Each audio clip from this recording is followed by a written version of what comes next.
Amanyina ne Babel or say all nations and Babel. Abusia for ye besan ama munyina akwaba. Na fe ye den chiason konso efri yen ajenkwapa Yesu Kristo nchen edema munyinara. Sakota yi munyinara adusia ne mo eye no eye mfitiase mo mano broni be kase Genesis. Ye ne wo adikan aye adusia no mako enan. Enne na otwi mu no ye pese ye hwe adusua etoso enum adusua etoso enum no atifi asem no ose aman nyina ene Babel ye twe ho abasesia.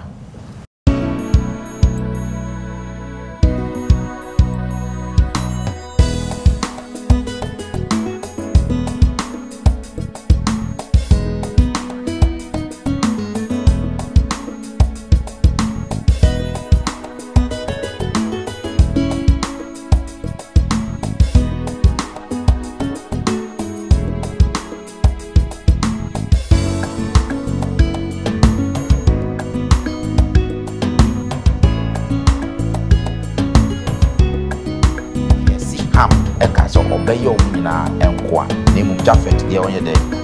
on lorry e mami kunu say ne ham yo ye no eye disrespect because you for no of emre pi ne ya no mo peso mu wabusunya oyɛ den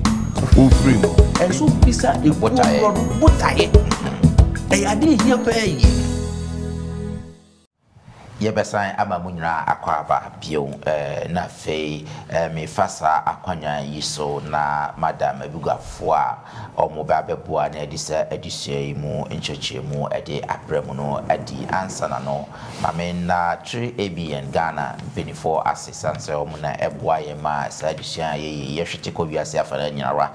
na me kanso akamfo amom se o tie ye na wo mo bia pesa o de boa 3ABN na ye de number ebegu yemfoni no so obetimi afa na fe woni 3ABN mpinifo akasa moa bia obetimi no fa boa sa adwumakuo yi na omoa na eboa ma nsema ye kan ehwete ko wiase afa na nyina onyankopon so ebehira se wo yesa.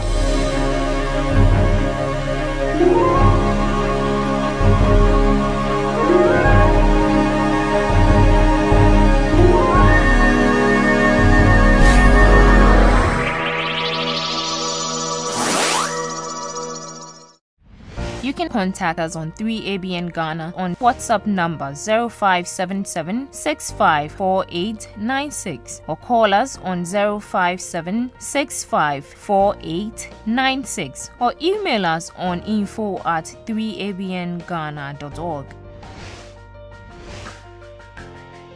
3ABN Ghana is a non-profit making channel. We appreciate your support to keep us functional. Please, you can send your support through a mobile money number 0577 654896 or EcoBank account 3 Angels Broadcasting Network Ghana 016008453096101 University of Ghana Main Branch. Visit our website at www.3abnghana.org. 3ABN Ghana. Experience the excitement. Sene midi kan eka ye no sa na otwe mu sa akota mu nyinara dusua no ayede pa ye hwe mfitiase enwoma no Genesis enwoma no ye dikan ene wo aye adusua no mako enan sa na otwe mu no ye adusua etoso num se adusua na fitifiase no se amanyina ne Babel ye hwe adusua na se no hu se ye dikan hwe adebo emaye hu se onipa onyankopon yemfiri nu ebi mu ne baaye na emum onyankopon na ye den obo onipa e na obo ewiase eni emunyema nyina na ade ode hye no nso no pa eye homeda se ne obi sidan a owia odi ne din to ase mo obi ntimi be kasa ono ne si ye ne nti onyankopon so bo ade no nim se mbre bi beso binum be ba be kasa ade no kra ponyo ne bo ye nti owie ya no hye no nso ɔde homeda ɛde tua hɔ sɛ ade a wɔde sign signature sɛ me ɛna mtide biara na wɔtwe kɔba biara na yɛ kai sɛ onyankopɔn na ɛyɛ den ɔbɔ ɔsoro ne asase yɛfiri hɔ na ɛbɛhwɛ sɛ onyankopɔn bɔ adeɛ no na nyinaa yɛ enti ewiase abakɔsɛm no afiri adebɔ so ɛna afei ɛbɛgyina nipa mmienu bi nso so ɛyɛ Adam ɛne Eve na afei deɛ abakɔsɛm no aba bɛgyina ɔmo so nyankopɔn si biribiara yɛ na wɔde nhyehyɛ nso to biribiara ho Adam ne Eve antimi andi saa nhyehyɛ no so enti ɛdeɛ ahweaseɛ ɛde baeɛ ahweaseɛ no baeɛ no ɛdeɛ bɛ ne si yɛn na afei nkɔmhyɛ a nyankopɔn hyɛɛ sɛ onipa bɛbrɛ afei ɛdeɛ bɛkɔ ɔhaw ahodoɔ bebrem na afei ahyɛ aseɛ ba ne edi so yɛ awoɔ ɛna afei owuo nti Cain ɛne ne nua Abel nso baeɛ ɛma ne nua Cain ɛfa ne nua ho abufuo wɔ afɔdeɛ ho ɛku no na saa deɛ na Cain yɛɛ no afei deɛ yɛ dɛn ɛdeɛ bɛ ne si yɛ na afei wiase abakɔsɛm na ahyɛfte afiri hɔ na afei bɔne ɛna aba bɛyɛ wiase ɛma nti bɔne ne duru mpɛmpɛnsuo bi na nyankopɔn trans no da bi menhwɛ ɛma wiase ɛnsɛe saa nti na ɛwɔ sɛ ɔyɛ dɛn ɔde nsuyire ɛbɛsɛe ɛno na last week yɛhwɛeɛ no ɔde nsuyire bɛsɛe na nsuyire no akyi no wiase abakɔsɛm no saa ahyɛfteeɛ ɛbaa baabi foforɔ afiri Noah so ɛna afei aba ne mma no so ɛyɛ dɛn na afei kasa ahodoɔ baayɛ nti nsuyiri n'akyi no ɛna afei subject bi efrɛ geography no yɛnyaayɛ ɛnɛ yɛba abɛhwɛ sɛ na saa subject no ɛba yɛ wiase tete na obi ɛka ne kasa na mepɔ gu baabi na nneɛma esi nti maboafoɔ no ayɛ krado a ɔmo ba bɛboa ma yɛahwɛ ɛnɛ adusua na ɛbɛboa yɛn pa sanse yɛ build a wiase history no na afei yɛhu pɛmpɛm so a baabi a yɛfiri ba na afei yɛhu baabi a yɛkɔ medam ase maboafoɔ a ne ɔmo ba bɛboa me ma yɛde adusua no abrɛ mu no ɛnɛ ɔyɛ ho adonti me wɔ Pastor Jojo Ebony ɛka me ho ase Pastor Jojo yɛ mo akaba yes great me come animu a Pastor George Asiama nso ɛna ɛte mfimfini no Pastor yɛ mo akaba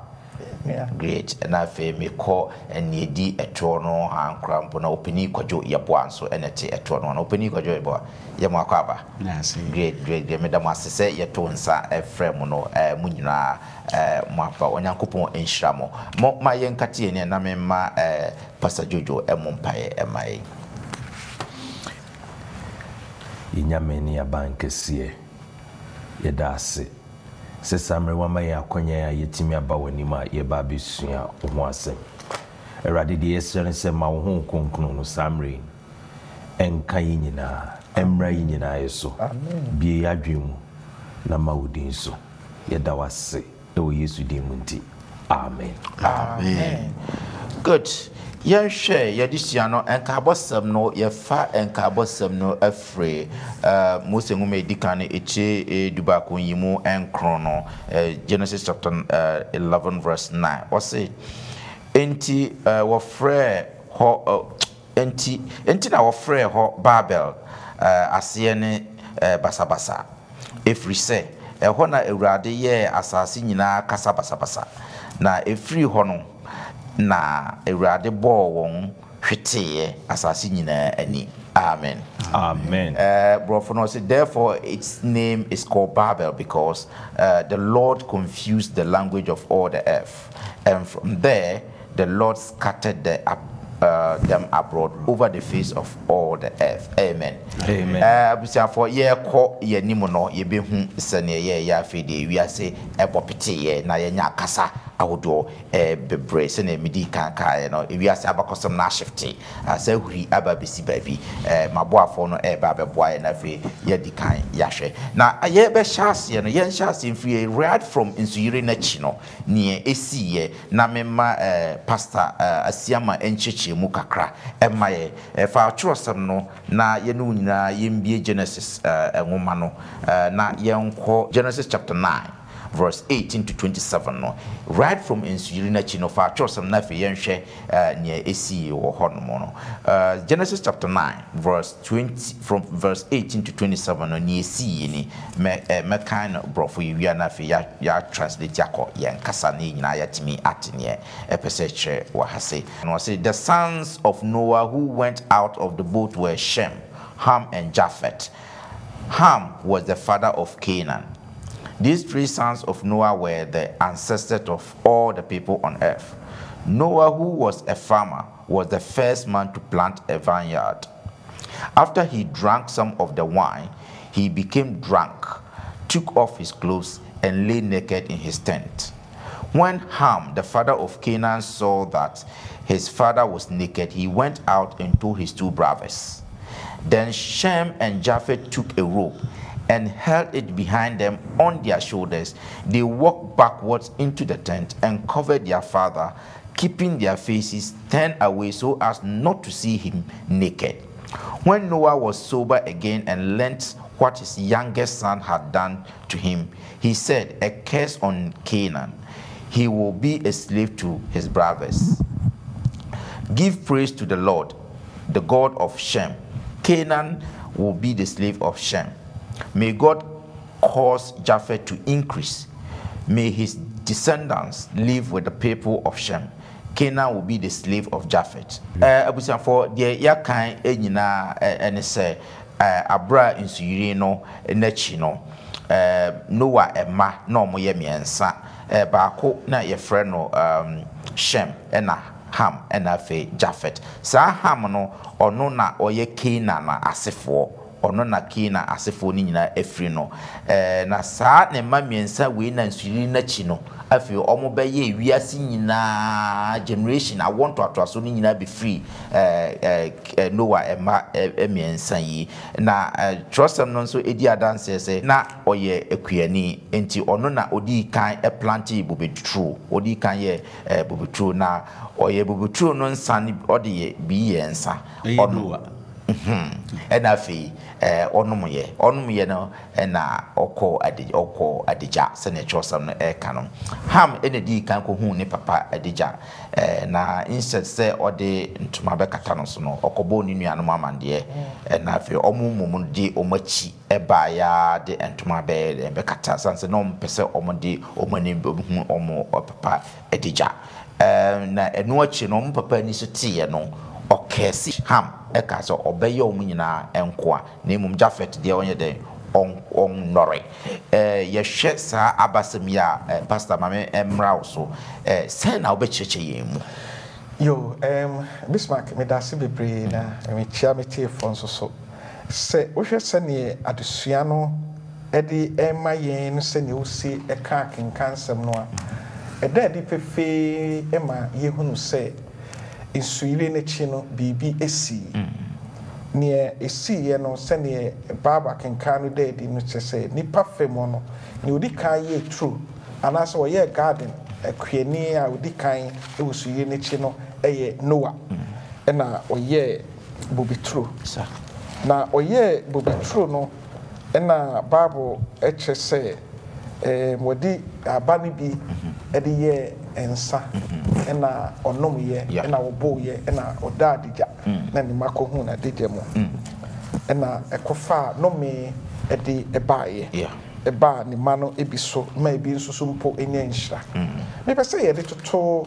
niema ba komienu bi a adesua yi no wankasa dadi ewom se nipa femu no Noah na ye true de but so hwa ade bomfiti asem nyakopon so eye garden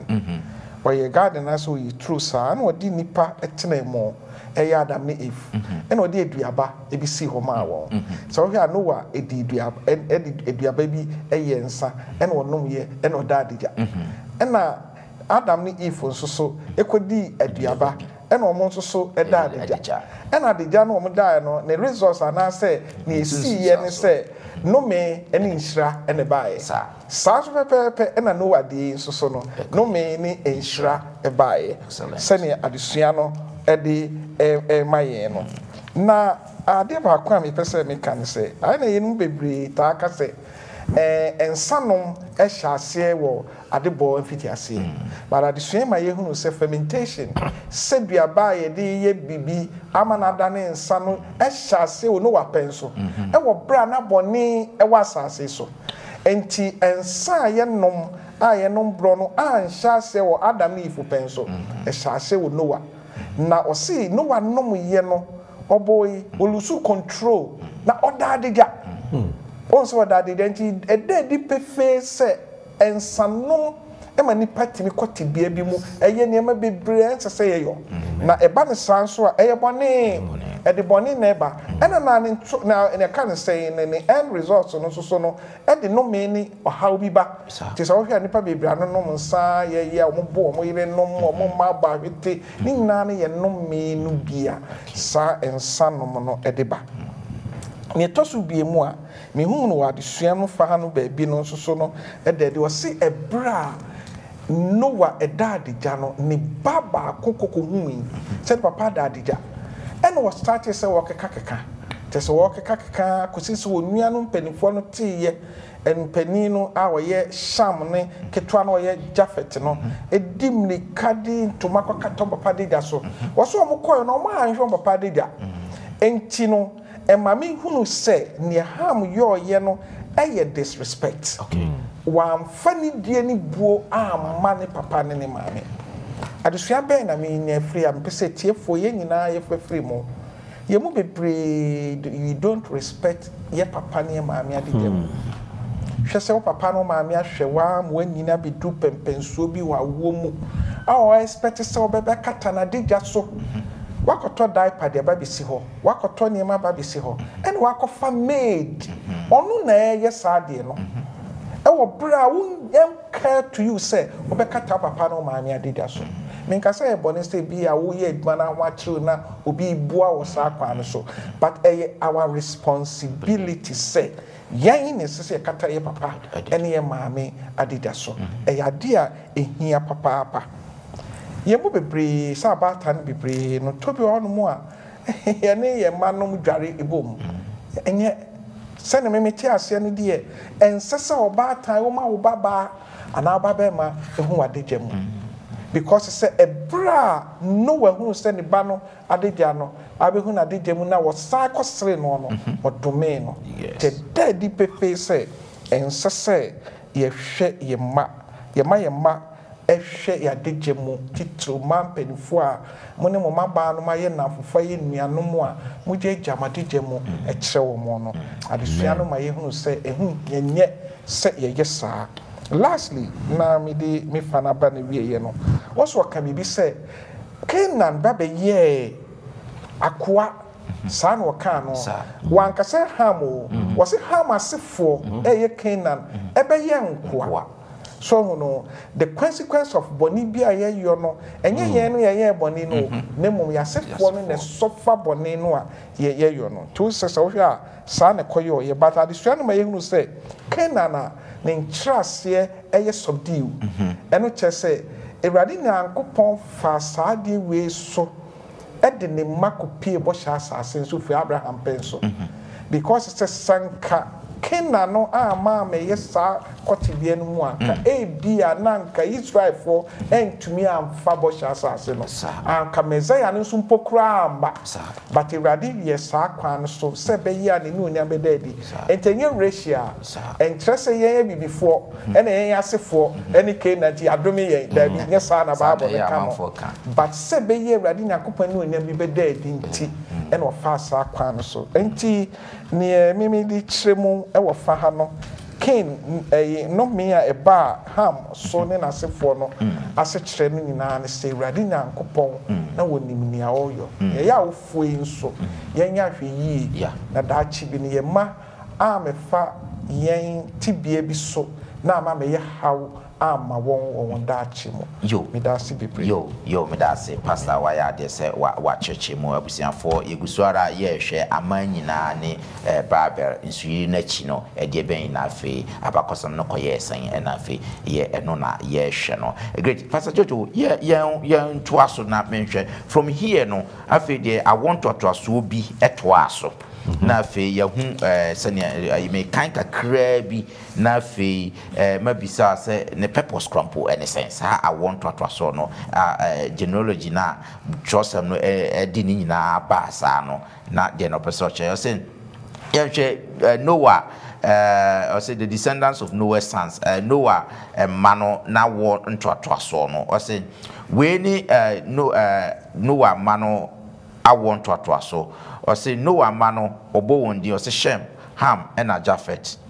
saa emma miensa we no nso enya emma miensa emma miensa ensuyire na chi enti o hyase Japhet ma Goma Magog Madal Javan Tuba Meshach ena Teras omo na ye Japhet manasefo na fi wa baba hyase Goma nso ne de Goma the descendants of Goma nso omo nso omo ye Ashkenaz Rafat ena fi Tagoma na fi wa baba hye wafa Javan nso no abobo omo nyina fa wafa obia nasefo ne ne ma owo ye nyina toatoa so san fa omo do so sa wo kenkan Genesis chapter 10 ni nyina ye genealogy I want toatoa so a na me bisa se hu hia ne sai yo Bismarck say said the waka no na wo hwe Bible ma genealogy no ehun hia pa the enti ehun hia no say lesson no kra e ma yeti ase say the last 2 verses no Noah Noah emre so no one say before and I say answer na ensuo yire no beba no e na Noah yeden oba sin and I say drama na ehwe an oba sin wa baso e ma obi ehun say oye nyame edifo Noah na Bible no ma nya ti ase say is oba sin no ekopim time a ensuo yire ne ba e bitwa mu no ema yitime lenke de essence ye no the lesson no ma yeti ase se utimi esua ma hu se kwan a Noah ofa so tena wiase na enyini kro onyini ye 900 and ye se 50 ana se ye odi ye no utimi ehu se Noah no could it be say otimi nya ebeto Adam ana se otimi nya information bi passe on to ono so den nebusua enti genealogy no wo kan Bible a ebu baby ti say Matthew or shase a genealogy was very very important and I hear omo pa because Jew for no emre pi no ya no mo peso mo abusua o ye den o free mu enti wo ko Bible mu a me kakra ko Bible mu a question na obusa sons of Noah no omo genealogy no Utimi Tracy verse chapter 10 verse 32 no e che say baby omo ye den o masifiri said ye wo kan Shem Ham and Japhet o masifo omo papa fiefo kanetitin Israel bonu ye ti ase say genealogy no omo timi ehwa hu Levites no kwan a ye fa so ye den mu free records bebia be pesi hu bebia obia free ntimi nsori nka se me Levi obia pesi hu abusua a wo ye den ofree mu even yes say tithe kra no with a distribution of tithe no ye depending no omu use genealogy no omu call exile mu omu back no na bi ewre efie ana abusua omu free mu genealogy ene boa omu hu bebia ye den omu free na de na emi depa wo lesson nim say genealogy no Abraham asefo no ema wo hu ana wo te ase ese wo sua Bible free Genesis chapter 11 eba no ema wo timi hu bibi se ye ana se Gentiles mpo a no omunye de omunka Israel for no spiritual descendants of Abraham no utimi hu se ye nyina ye bo isa genealogy mu Gentile for na mu abema ye say Yesu Kristo ebem enti genealogy from Exodus ema wo hu Israel for omo records omo track emo mu hu baby omo free the obey priest the eso ye dwuma temple genealogy eboa ma ye hu ekwan e be fa so kra cha asase wo kan the book of the Judges any Joshua genealogy eboa ema David asefo the oil legitimate to the throne the only one say about throne so enti all throughout the Bible no genealogy a part to play but lesson no apart from say I just say genealogy no eboa mo hu wasefo no the na de wo mukura ne say udu Matthew chapter 1 verse 1 to 17 na Bible ema ye ti ase say the Matthew to ne bo because Matthew no otworo maje Jewish audience. We do Luke or no trauma there, Gentile audience. But Matthew Tunabo, a baby be free, a crab a rehab, on free household of the a Jew. Enti or canning no the baby see you Christ so. Yes. And you know, the ma the woman say, Oshe genealogy. A woman say, young we Jew for. Na yenswa nyankopon ohun ye mobo ye spiritual there Israelites no yenso yetimi aka say we belong to the family of God. Nti genealogy no ewo eniema bibiri aede eboa ema Jewfo ene yemre yenso no yehu say ewo mu say yanwoyen as the bloodline nenso no nyame do no for God so loved the world and no nebem that he gave whosoever me amen fata whosoever wa won fata whosoever baby a wo free bia enye wo education enye wa body na enye wo qualifications enye baby a wo ye Ghana ni wo whosoever believed in him should not perish but have everlasting life. Amen. Great. Not just say would you onyankopon dia that bi no say ye be bobo genealogy no e ko si yesu si so a wonso udin be dey udin be bam fa me ka se no oluma bi ekuru mo oluma pa ezi ni awache no be preaching ni preaching Matthew genealogy no e say o be preach a onyi to osem no e no makanya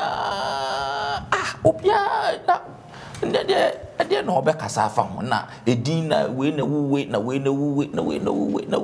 ka ja the preaching was simple we are say sadachi ye be bobo Yesu Christ genealogy a won so se ne ye bo nkrofo din won so din be shem bia. Hallelujah. That is the preaching for all yes I preaching we ya nchena like nyankopon ton safre no that was the preaching obobo santi na misa pa ba me da so kai just say ye be bobo din say we na we ne ede kopim Yesu so a wo din ye be bo ahyimu ana. That's the question I would be beside e very very important ede my great Bismarck we dem say ma me to bibinga answer na wakoso genealogy ni so ye ka ho asem o say eto ba bia ne kan edin pa say lesson ba say because boring I mean can say boring because di ni bi o hakura wo ntimi pronounce yes wo so say wo kan but lesson no so ma yeti ase say say ye nyina ye pay attention to detail because all born said the all kind now all kind edin usua we the enkai lesson but usua Bible as of usua Bible name of a person any name of a place ehu hia papa otobo na hwehwe asechire no ebi ni say ye can Babel or say door to the God come Babel confusion Babylon confusion but say one to obo ansua the name of the pen to be a name bia wo bia no there is something linked to it otobo na wo kan a ebeboa ama wate the chosem no epese kan fasa asem no osnonko Moses here Moses no particular about genealogy Moses here the Old Testament no Moses the Troy we nyada gie etoto ne sa because no bibia ne sin ne so no pese wo dan ne di enti genealogy anasa one thought was what die the suano ma ye hunu se ehu hia se isua e dia to so yo medam wase yenko ya nimu ese ne adisua ne sitie no adisua na aye kama aye da pa busiafo yegusuara ye hwe nsuyiri na chi no afi de ede ben na esiye yenhwe Genesis chapter 11 verse 1 to 4 honum na basabasa ye bi nso esiye yenhwe ne ewo honum na memma openi kwadwo ye bo a nkasa ho o say at first, the people of the whole world had only one language and used the same words. As they wandered about in the east, they came to a plain in Babylonia and settled there. They said to one another, "Come on, let's make bricks and bake them hard." So they had bricks to build with and tar to hold them together. They said, "Now let's build a city with a tower that reaches the sky so that we can make a name for ourselves and not be scattered all over the earth." Then the Lord came down to see the city and the tower which those men had built. And he said, "Now then, These are all one people, and they make one language. This is just the beginning of what they are going to do. Soon they will be able to do anything they want. Let us go down and mix up their language so that they will not understand one another. So the Lord scattered them all over the earth, and they stopped building the city. The city was called Babylon because there the Lord mixed up the language of all the people, and from there he scattered them all over the earth. Amen. Amen. Opening Kodwe ma mendi kan mra so from 1 to 4 no. Or say na nkofo no na de no mpese omo kire. Why were they keen na mpese omo kan omo bom na omo achieve na e de no mpese omo kire. Yo me da say enka bobu de enka enye bone ye nyina ye hwehwe enka bobu na botae be ena edi enka bobu de chi enne ya de se ye hwe ni yi pa ko bie ni ho betimu de se si budu bo se enka bobu ye eye na ye hwe adwena etai sa enka bobu de chi de na nyame aka kire wo mu na de na nyame pese wo bo ye ade ba ko se ye hwe no so pa enti se ebra obeti se bi ka bomu aye bibi no wo bomu tae de sei se ye hu tae na ye beti se enti anyame spread wo mo abroad e ade hia power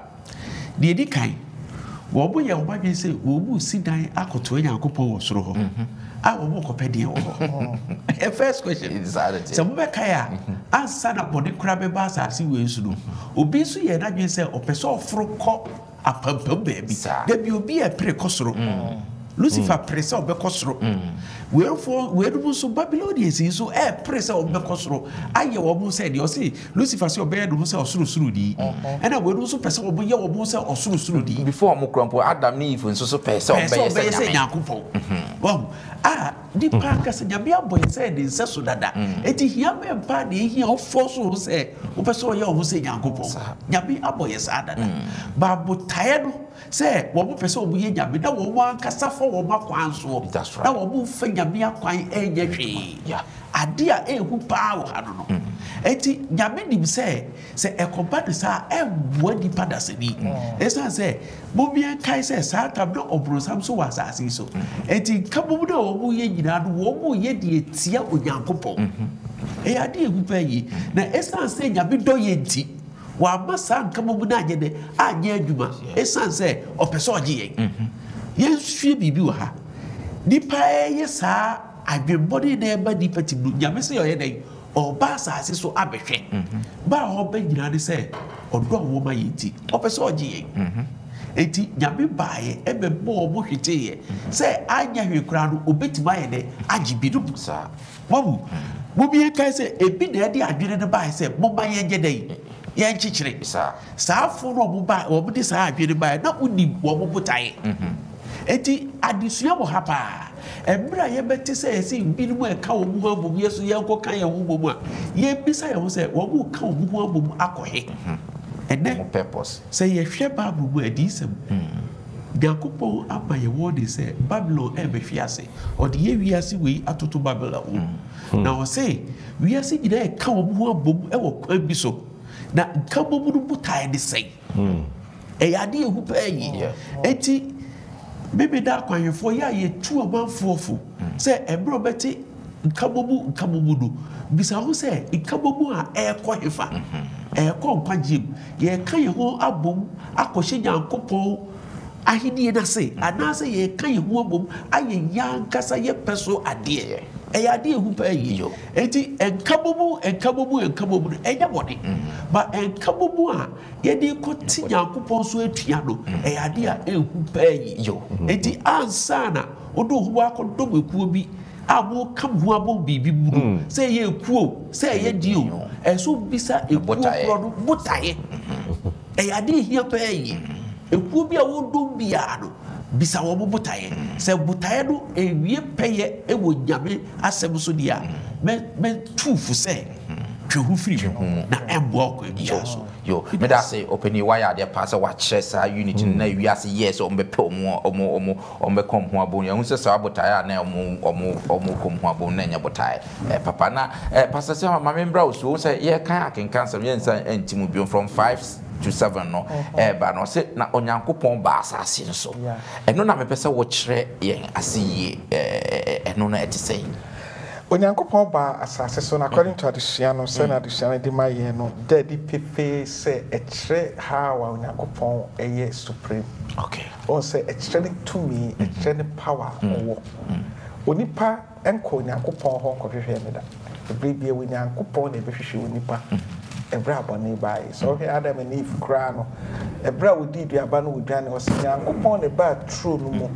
na obehwehwe won enye onipa na ekɔhwehwe nyankopon na eda di pepe nso ema ye hunu odo a ewrade nyankopon edo ne ma ene care for ye yes so we had the same cry now with the Luke chapter 1 verse 27 to 33 no my and say when you uncle man by Jesus Christ but my Jesus Christ to buy where they obey adasa and kwa obra adasa a year boni a chair radin uncle pom when I mean odo yen any queer home into what ye to so we have bra now or more a chichra no more episode ko nyankopon won en nyɛ nyankopon nim ne no mo yo ne rade nim pefe but ne rade pese wo di we eda di pefe kire woni pase e wo no na wo gye yen kwa that's right enye yen na ye gye yen ho o te to bi ho no mo aya na ya adwe yen se ne ye tumi ye eno na ma ye ben rade bebre ana se ne se bisika bi ye ene ya ho ode edi bonya me eduma no ene timma ye ben rade bebre para the swan me who say righteousness by faith yes say the here who to rade so na ye di na asem no e ba ne say rade no esane na ogye ne ma efri ya ho hia ene se ne ye ha o esitimu ti se obusame a na the swan popa ewo mu e pa ne say Ibrahim na hwehwɛ de ne ma to se Yesu Kristo bai no kan so nipa ba no ba se obɛhwehwɛ na wayɛ den wagye ne ayera ebrebia no nyame na hwehwɛ yɛn na wagye ne kyerɛ Ibrahim nso ne tumi ene ne kɛse sɛne ɛtie yo medase pastor Jojo kwakwan yɛ ma membra so won sɛ akenkan sɛm no mu no na ɔmo ka sɛ yɛn na yɛn gidi ma yɛ ho and no so no why the identity was very careful in terms of idea na ye de petting amaye you Bismarck say udru lesson no said the kind chapter 11 pastor Meka akatwa the pastor Boachesi amakan no say udru mbe say we want a name for yourself said the brofono kind dangerous because a share pride arrogance say ubeye independent of God and nenye nyame nhyehyɛ no Bible no ma yɛte aseɛ ɛwɔ Genesis 1:20 8 or say be fruitful and multiply musu modu empempem bi empempenso bi so a dabi enye sei ni yɛpɛ no yɛn nyinaa yɛmra together by yɛba together no yɛpɛ hu sɛ yɛn so yɛbɛtimi ayi bibi a yɛn ayɛ de yɛn ho emre bia nipa ɛbɛtwe n'adwen afiri nyame so no na minuanom wɔn sɛ they are heading towards what a dangerous spiral na bɔne ɛne pride ɛne nneɛma bebree na ayɛ den ɛba ɛbɛwura yɛn mu ɛnyɛ sei na nyame pɛ no nyame se den ɔpɛ sɛ mo multiply ɔpɛ sɛ mo fill f mo say unity ni said the elder Kano unity there's nothing wrong with unity but when you come together in unity now unity na nkabo mu no o head no to say adwenbone ana say evil no eno no na ede asem ye den eba no ayi ba ko a me kan so a na eye me de pen of inspiration or say men of Babel had determined to establish a government that should be independent of God. Okay. And no omo botaye kɛseɛ baako omo peso mu yi nyankopɔn na wa bɔ ma na wa mo omo ho kwan omo peso mu nyame out of the picture ye de ho yɛbɛtumi ayɛ bia den ni ayɛ hu yɛ asɔre mu emre bia nipa ene ku bi so bi gina wo sɛ yɛde yɛ ho yɛ ni deɛ asɔfo no nhyehyɛ ana deɛ bible kan wobɛtumi yɛhyia wo baabi nketewa asɛm wei ayɛ doctrine wei no yɛnyi ni yɛpɛ sɛ wobɛte kakra ɛyɛ na de nsɛm pii na ɛba momma yɛmmerɛ ho ase o ne ma nyame honhom nkan ho ne nyame honhom no enkyerɛ yɛn kwan na emum nipa no unyo bia ene na wote ho ɔkyena wo ne hwan say I want to become myself and depend on myself. Cause that tangent now you are heading towards a dangerous ground. Yo, Madam Mwase, Abusia for Yebe, that Mwase pa, Sene, Ediciano, asi Akono, Yashe, Amanina, Babel, Yashe, Isire, Echino, near CA, Noah, and Emano, Noah, Konomo, and Sa, na feel Koda, the Ja, a man, and Ma, Bakoko, na Deja. Na one pair ne papa kra bia na fe okudi nsokru no nya so asotwe wo ma okope okọ kata wo papa de ja so de wonya enhira ye hu na fe okwan ba so ama kasa hodo nyina eba wiase onipa ye se oka ne ho abom na botaye a odi ti ne se omo beye no magidin omo besi abansoro akosoro na omo de agidin ama omo ho opani etuye mfoka se tembia wo kodwani ku bia no botaye no enye se unity nye na emom mo ka mo ho abom wo botaye ben ho eno na hwe botaye na omo de yense omo de pe edin ama enti yeye mofra no saa de we na yesua no nyankopon hwete na afedi obia kasa eye different no omo si edan no wo hwe mfoni na se ena se wo ntime kasa enti no yese kofa blog bra no akofa hama na nipa ko dia dwidi tim we se kofa blog na because on take kasa do sa mfoni no omo dia omo de kire ye omo confusion so say kofa blog bra bo to akokukuru dia bi de ba because that video on take kasa and na ma wiase enyina anya dagati anya konkomba anya na numba anya brofo ya na mhweti wiase man de wiase mu acheche anya geography asese yesua ese ne wiase emu map no de kofa bae ntize hu wiase abakosem yesua wiase abakosem pa anti de ahya ase free adebo afedi ababedru adekronte ba ema wiase kasa wodo nyina bae nti hyase free Genesis chapter 9 na fe kenkan se ne be ya obehu babia ye free ba na wohu babia yeko na timi ama yehu abrabo e wo se yebo onyankopon enhira mo se de biarada yenemu ye sa adisua yi dasene ye de etoso ensia no na ye de ebe bremo dasene adisua no so ye toaso a afidi ye be called the roots of Abraham. Abakosem no afi be shift biom afi ba be fa Abraham na fi yako ye ni monyankopon enhira mo babia mo biara ma ye nkate ne na ma pastor Siama enhira so emaye yo adofo no moma ye sin trust na ye mompa ye onyame tumfo ye da wase pa se breni bre biara mo no wo ne wo de ma wo ma e bre wiase bo adenchichi yi e bre Russia sorry wo Ukraine for so COVID-19 edi o how praying dadwini how da yen sui na wodi ade sua ti say ya praying edi remind ya ma ye hunu ye gina pen eni ne betimi aye we bi ye pray mu ye da wase woni wotumi ye mi ye tiefo ni na ehye wonsa wonyame amen ebra ye sua de na ye famu nsam yi no boa ye ma ye ntumi fanya adwuma na ye ntumi nya nkwaje ma ye nkra ebi ye pray mu ya disua bring mu ne ye pida adofo bia o haw ne dadwen ne koda da bi da won so se ye yade awade mu nsem abrabo mu nsem ohia dadwen obedi ni oben ma ye de ama wo disafo ina ba wanim se wade ti wanim kire won amen ne ye won koma so ade ma won shira ye ne koso boye ho ban yesua de sisi ye nso ye kra ne ye ni pedue ma ogie da no